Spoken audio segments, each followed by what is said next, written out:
ایماندار ہے، کاروبار کرتا ہے تو سچی بات کرتا ہے، پڑوسی ہے تو پولائٹ ہے، نرم ہے. ہمارے اخلاق بتائیں. لوگ پوچھیں کہ یار یہ نرمی، یہ مسکراہٹ، یہ ایمانداری، یہ سچائی کہاں سے سیکھی؟ تو ہم بتائیں جناب رسول اللہ ہمارے آخری نبی کی تعلیمات ہیں. مگر آج ہو کیا رہا ہے؟ لوگ کہتے ہیں یار غیر مسلموں سے کام کر لو، مسلمانوں سے نہ کرنا. آج ہماری پروڈکٹس کا کیا حال ہے؟ انفارچونیٹلی ہم پاکستانی ہو کر اپنی پروڈکٹ نہیں خریدتے. میڈ ان باہر کی چلے گی، میڈ ان پاکستان نہیں چلے گی. Made in any Islamic country نہیں چلتی ہمیں. کیوں؟ ہمیں دوائیوں میں ڈر لگ رہا ہوتا ہے. اس کو کون دور کرے گا؟ اچھا یہ دیکھیں میری بات سنیں. ہم بعضوں کا جب یہ بات کرتے کہہ رہے ہیں پورے آبے کا آبائی بگڑا ہوا ہے، کون سدھارے گا؟ نہیں میرے بچوں، اپنے حصے کا چراغ. آپ مستقبل ہیں، آپ ہماری آنے والا فیوچر آپ ہیں، آپ نے سنبھالنا ہے اس ملک کو. لیکن اسلام کے ایسے داعی اور علم بردار بن کے جائیں کہ یار اچھا یہ نہ سوچا کرے یار سب خراب ہے تو میں اکیلا کیا کر سکتا ہوں. نہیں، مجھے اپنی قبر میں تو اکیلے جانا ہے نا. ایسا تو ہے نا. اپنے حصے کا تو چراغ جلاؤ. یہ چراغ جلیں گے تو روشنی ہوگی نا. فرد سے معاشرہ بنتا ہے، ریفلیکشن آتی ہے. اچھے لوگوں کو دیکھ کر لوگ اچھا کام شروع کر دیتے ہیں. سارے برے لوگ نہیں ہوتے.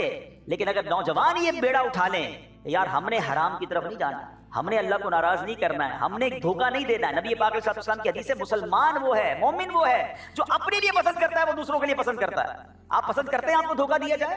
آپ پسند کرتے ہیں آپ کو ملاوٹ والا مال ملے؟ آپ پسند کرتے ہیں کہ آپ کو 100 کی چیز 1000 میں بیچ دی جائے جھوٹ بول کر؟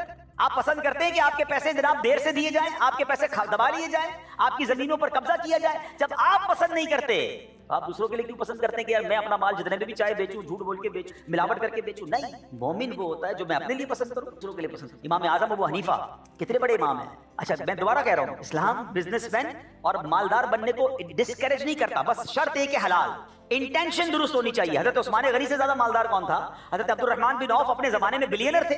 حضرت امام اعظم Abu Hanifa he was the leader of the مفتیان کرام آن دیٹ ٹائم. مجتہد ہیں آپ جناب، امام العلماء ہیں، مگر آپ بلینر بھی تھے. آپ کا بہت بڑا کپڑے کا تجارت کا کاروبار بھی تھا. تو ایک بار کیا ہوا کہ آپ کے اسٹور پر کپڑا تھا جس میں کچھ فالٹ تھا، فالٹی کلاتھ تھا.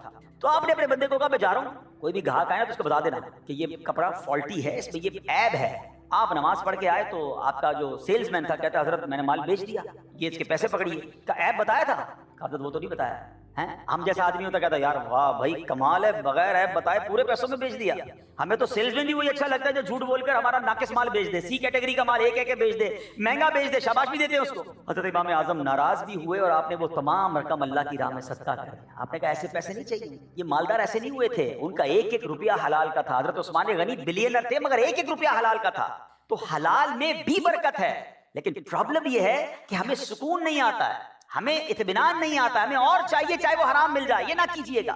میں آج آپ کو زندگی میں ایک فارمولا بھی دے کر چلا جاتا ہوں. انشاءاللہ بچے ہیں آپ، نوجوان ہیں، انجوائے بھی کریں گے، یاد بھی رہ جائے گا اور اللہ نے چاہا زندگی میں کام بھی بہت آئے. ایک بادشاہ تھا، ویسے تو یہ حکایت ہے لیکن سمجھانے کے لیے بہت اچھی. بادشاہ نے اپنے وزیر کو بلایا کہ یار میرے پاس اتنا شاندار محل بھی ہے، اتنے پیسے بھی ہیں، I am one of the richest man in the country, مگر مجھے سکون نہیں ہے، نیند نہیں آتی، خیالات بڑے آتے ہیں. میرے غلام میں دیکھتا ہوں میرے دربار کے باہر ہی سو جاتے ہیں، کھڑکی کھولتا ہوں تو دیکھتا ہوں آپس میں ہنس بھی رہے ہوتے ہیں، پیسے ان کے پاس کچھ نہیں ہے، کپڑے پرانے ہیں، مگر ان کے چہروں پر جو اطمینان ہے وہ میرے پاس کیوں نہیں ہے. وزیر کہتا ہے بادشاہ سلامت، اس کے لیے آپ کو جو ہے نا فارمولا نمبر 99 سمجھنا. بادشاہ کہتا ہے یہ کون سا فارمولا ہے؟ کہتا ہے ابھی بتاتا ہوں. بولے کسی بھی ایک غلام کو اندر بلا لیں. بادشاہ نے ایک بیچارہ غریب سا غلام تھا اس کو اندر بلایا اور وزیر نے کہا بادشاہ سلامت اس کو 100 اشرفیاں سونے کے گولڈ کوئن اس کو دے دیں.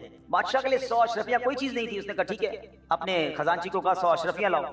وہ جب تھیلی 100 اشرفیوں کی وزیر کے ہاتھ میں تھی تو وزیر نے چپکے سے اس میں سے ایک اشرفی نکال لی، ایک گولڈ کوئن نکال لیا اور اس غلام کو کہا جاؤ بیٹا یہ تمہاری عید. وہ کہتا ہے میں نے تو کبھی زندگی میں ایک اشرفی دیکھی، آپ نے اتنی ساری دے دی. کہا جاؤ موج کرو. کہا بادشاہ سلامت ایک اور مہربانی کریں، ایک دن پیچھے گھر جاؤں بھی دکھاؤں کہ آپ نے کتنی بڑی مہربانی. کہا ٹھیک ہے جاؤ گھر. ویری ہیپی، بہت خوش، جھومتا ہوا گھر گیا. بچوں کو کہا کمال ہو گیا، اسی امیر ہو گئے، اتنے سارے پیسے آ گئے. بچوں نے کہا کیا دیا؟ بولا بادشاہ سلامت نے 100 اشرفیاں دی ہیں.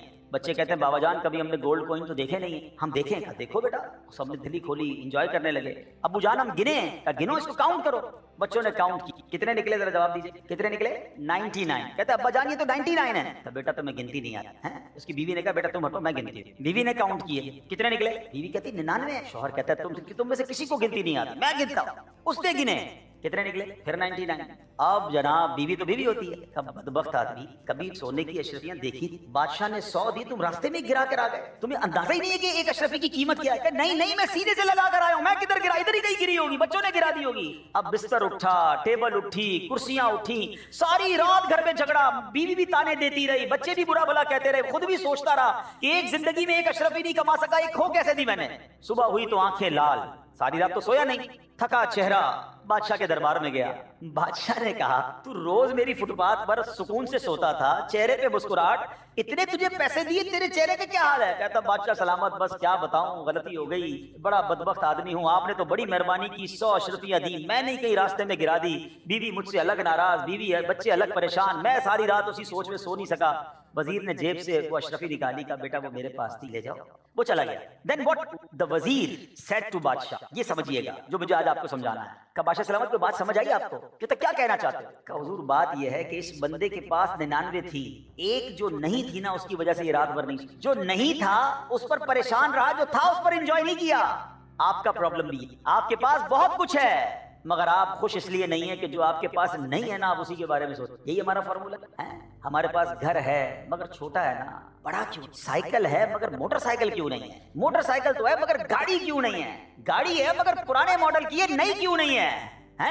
موبائل ہے پرانا ہے، نیا کیوں نہیں آیا ابھی تک؟ ہم اسی ٹینشن میں، جو ہے اس پر خوشی نہیں ہے. میں آپ کو اس کو ایک اور طریقے سے سمجھاتا ہوں. ایک شخص تھا، بڑا غریب سا آدمی ہے، سائیکل پہ روز کام پہ جاتا تھا، 1 گھنٹہ اسے سائیکل چلانے میں لگتا تھا، بڑے مزے سے زندگی گزر رہی تھی. ایک دن اس نے سگنل پر دیکھا موٹر سائیکل برابر میں آ کے روکی. کہتا یار سواری تو یہ ہے، 1 گھنٹہ پیڈل مارتا ہوں، یہ 15-20 منٹ میں پہنچ جاتا ہے.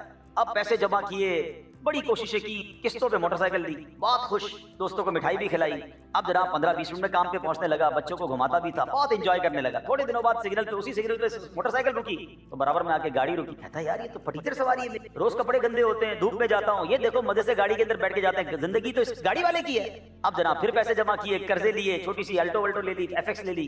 جب گاڑی لی تو بہت خوش، محلے والوں کو بریانی بھی کھلائی، کب مقروض بھی ہو گیا. تھوڑے دن تو بڑے انجوائے کیے. اسی سگنل پہ جب FX رکی تو برابر میں کرولا رکی. کہتا یار یہ کون سی گاڑی ہے، میں ہینڈ گیئر کیا رہا، میں مینول گیئر لگاتا ہوں، شیشے بھی ہاتھ سے چڑھاتا ہوں، یہ بٹن کے ذریعے آٹومیٹک شیشے اوپر جا رہے ہیں، آٹومیٹک گاڑی، ایئر کنڈیشن، میری تو گاڑی فٹیچر ہے، بیکار گاڑی ہے میرے پاس. میں جو سمجھانا چاہ رہا ہوں نا، اس چکر میں رہو گے تو اپنی زندگی کو خراب کر لو. ہمیشہ زندگی میں انجوائے کرنا ہے نا. آج فارمولا لے جاؤ میرے بچوں، نعمتوں میں اپنے سے پیچھے والوں کو دے. آپ کے پاس گھر ہے نا، لوگوں کے پاس آج رات آپ کسی بستر پر سوئیں گے. آج بھی آپ کے شہر کراچی میں روڈ پہ آپ میں سے سب نے ناشتہ تو کیا ہوگا، کچھ نے دوپہر کا کھانا بھی کھا لیا ہوگا. اس وقت تک بھی کراچی میں لوگ ہیں، اس آڈیٹوریم میں سب لوگ اپنے پیر پہ چل کر آئے. کئی ایسے اللہ کی نعمتوں کا کبھی ادراک کرنا ہونا، کبھی جاتے آتے جناح ہاسپٹل آپ کو لگ پتا جائے گا کہ لوگ کتنے پریشان، بیماریاں کہتے کہ شکر ادا نہیں، کوئی انجوائے نہیں کرتے لائف کو. آپ پریشان ہی رہو گے اگر آپ اس ریس میں لگ گئے نا کہ مجھ سے آگے لوگ ہیں، آپ کبھی بھی سکون میں نہیں آؤ گے. آپ لینڈ کروزر لوگے، آپ کو V8 نظر آئے گی، آپ V8 لوگے آپ کو پرائیویٹ ایئر کرافٹ نظر آ جائیں گے.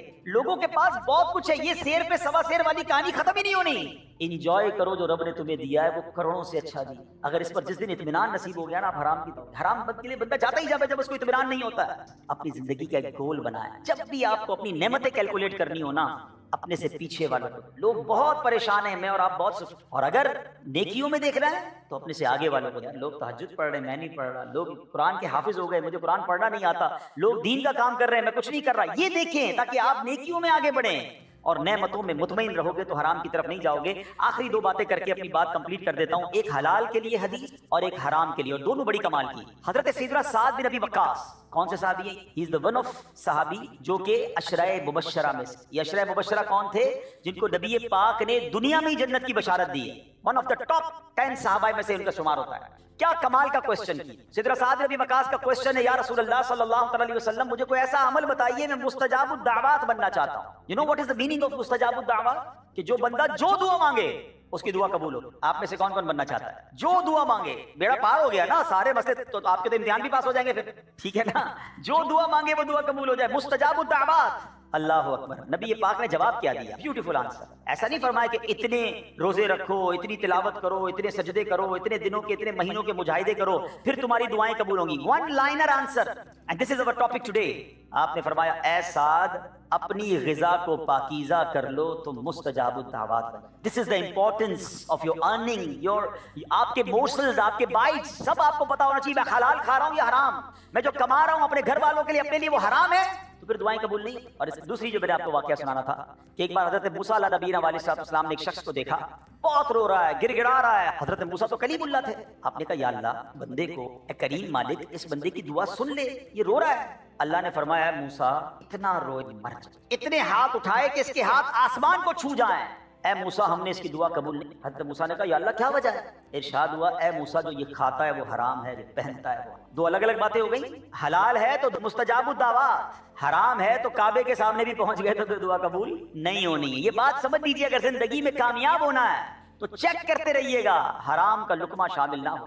یہ بات ہمیں سمجھنی ہے. میں مسلمان ہوں، میرے رب نے وہ ہاتھی کو من اور چوٹی کو کن بھی دیتا ہے. اس نے وعدہ کیا ہے وہ سب کو دے گا، مجھے بھی دے گا.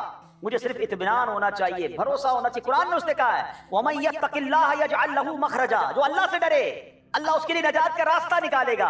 وَيَرْزُقْهُ مِنْ حَيْثُ لَا يَحْتَسِبُ، اللہ ادھر سے روزی دے گا جدھر تمہارا گمان بھی نہیں ہوگا. ہم سمجھتے کیلکولیٹر چلاتے ہیں، یار یوں نہیں کروں گا تو یہ نہیں ہوگا، یہ نہیں کروں گا تو یہ نہیں ہوگا.